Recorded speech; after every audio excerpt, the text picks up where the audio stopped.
ಇದು ಚುನಾವಣೆ ಗಮನದಲ್ಲಿ ಇಟ್ಕೊಂಡು ಮಾಡಿರ್ತಕ್ಕಂಥ ಬಜೆಟ್. ಒಂದು, ಅವ್ರ ಜೊತೆಯಲ್ಲಿ ಪಾರ್ಟ್ನರ್ಶಿಪ್ನಲ್ಲಿ ಸರ್ಕಾರ ನಡೆಸ್ತಾ ಇದ್ದಾರೆ. ಎರಡನೇದು, ಚುನಾವಣೆ ಬರ್ತಾ ಇದೆ. ಆ ಚುನಾವಣೆ ಗಮನದಲ್ಲಿ ಇಟ್ಕೊಂಡು ಬಿಹಾರಕ್ಕೆ ಹೆಚ್ಚು ಒತ್ತು ಕೊಡ್ತಕ್ಕಂಥ ಪ್ರಯತ್ನವನ್ನು ಮಾಡಿದ್ದಾರೆ. ಬಟ್ ಅವೆಲ್ಲ ಅವರು ಭರವಸೆ ಕೊಟ್ಟವೆಲ್ಲ ಈಡೇರ್ತವೆ ಅಂತ ಹೇಳೋಕ್ಕಾಗಲ್ಲ. 5300 ಕೋಟಿ ರೂಪಾಯಿ ಕೊಡ್ತೀವಿ ಅಂತ ಹೇಳಿದರು. ಆಮೇಲೆ 5495 ಕೋಟಿ ಕೊಡ್ತೀವಿ ಅಂತ ಹೇಳಿದರು. ವಿಶೇಷ ಅನುದಾನ ಕೊಡ್ತೀವಿ ಅಂತ ಕೊಟ್ರ.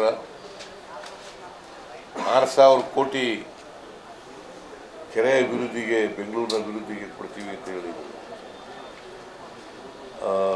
ಕೆರೆ ಅಭಿವೃದ್ಧಿಗೆ ಮತ್ತು ಪೆರಿಫೆರಲ್ ರಿಂಗ್ ರೋಡ್ ಕೊಡ್ತೀವಿ ಅಂತ ಹೇಳಿದರು. ಕೊಡಲಿಲ್ಲ. 1 ರೂಪಾಯಿ ಕೊಡಲಿಲ್ಲ ಇವತ್ತು.